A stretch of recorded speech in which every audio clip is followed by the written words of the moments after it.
บายดีสวัสดีพ่อแม่พี่น้องเอฟซีมดสุขุสุคนยินดีต้อนรับเข้าสู่สองปูนาปูใจวันนี้ปูนาปูใจกับมาอยู่บ้านน้องหอยเนาะอยู่บ้านอาจารย์แตงที่ว่าปูนาสิมาลงขายเครื่อง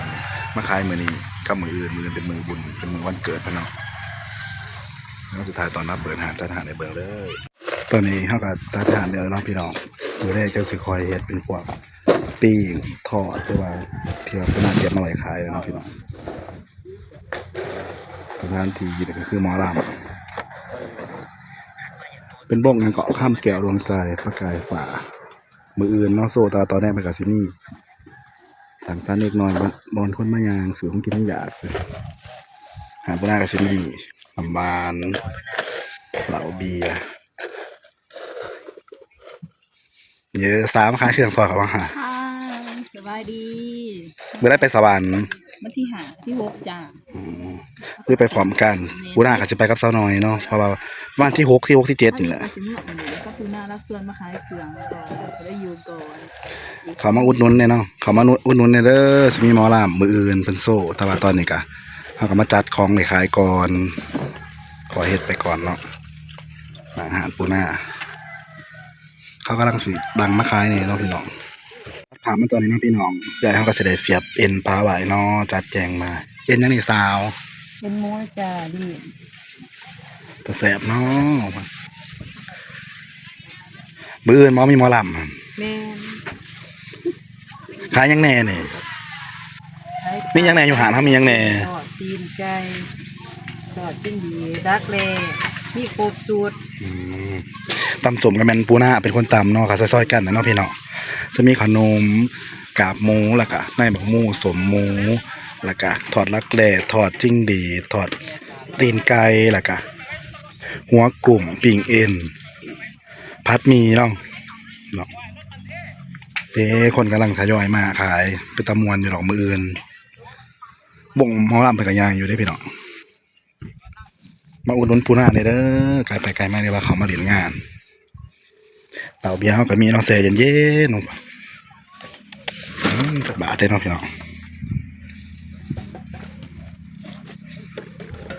แล้วก็มีตำหมูตำแตงเนาะตำเรื่องง่ายๆ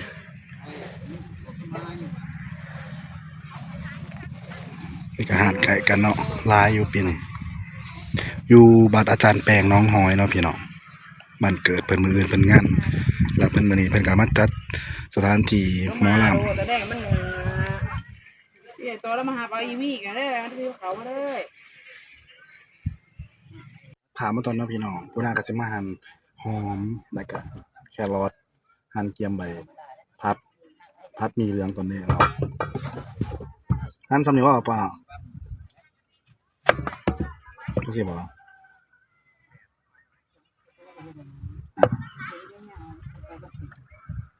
อันนี้ใหญ่บ่หรือว่าจังซี่นี่บ่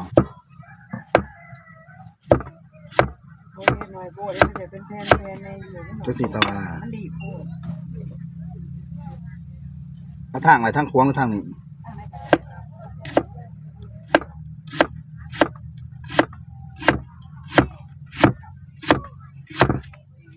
อยู่บ่ได้อีบสมังมาอุดหนุนปูนาปูใจในเด้อจ้าอยู่วัดอาจารย์แปงเด้อวัดหอยน้องหอย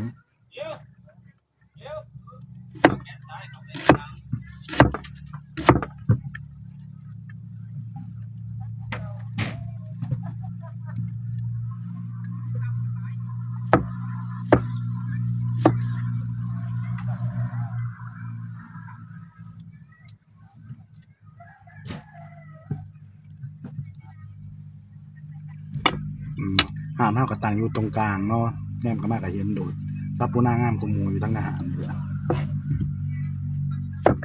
มื้ออื่นพุ่นแหละพี่น้องคนจังสิหลายเดี๋ยวเฮาก็กินของไว้อยู่นี่สำบายบางเทื่อปูนาก็สินอนพี่บ่จักนอนพี่บ่สาว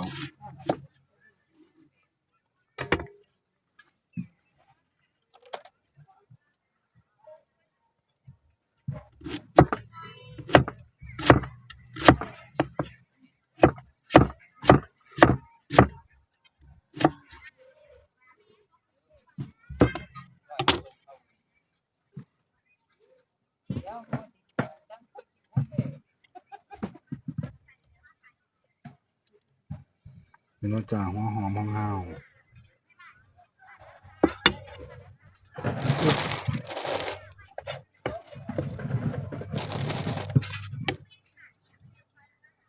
บริวารกับมาเด่นน้ำปูนาเลยเด้อจ้าเด้อมีเบียร์มีหยังขายเด้อ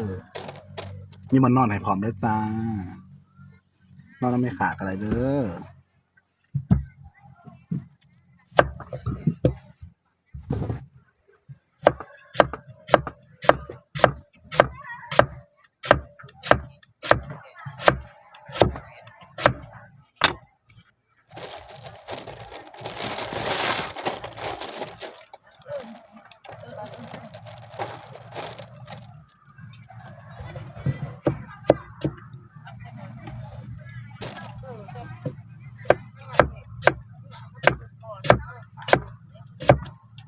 ให้บอกต้นเอาเป๊ปซี่ว่าหรอเปล่าตอนใหญ่นะจะบอกเฮ็ดตอนใหญ่เลยนี่โอ้แสบตาเด้อ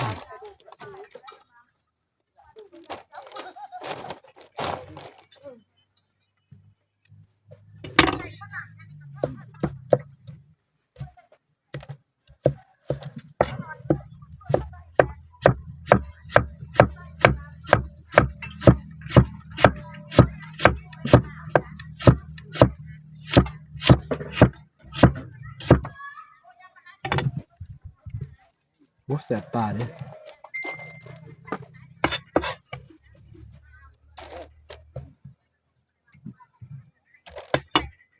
ต่อไปก็เป็นแครอทต่อเนาะจ้าแครอทแล้วก็คลิปนี้ปูนาก็สิเอาไว้ซ้ำนี้ก็เนาะพี่น้องฝากพ่อแม่พี่น้องติดตามปูนาหลายๆเนี่ยเด้อขอบคุณปูนาเนี่ยเด้อปูนาก็สิพยายามถ่ายไปต่อไปแล้วก็ฝากพ่อแม่พี่น้องมาอุดหนุนปูนาแหน่สิขายเป็นงานเหล็กอันนี้อยู่แถวไกลๆปูนาก็สิออกงานเป็นงาน2งาน3สินะถ้าใกล้บ้านคลิปนี้ก็สบายสำนี้ก็เนาะฝากขอบใจพี่น้องเด้อบ๊ายบาย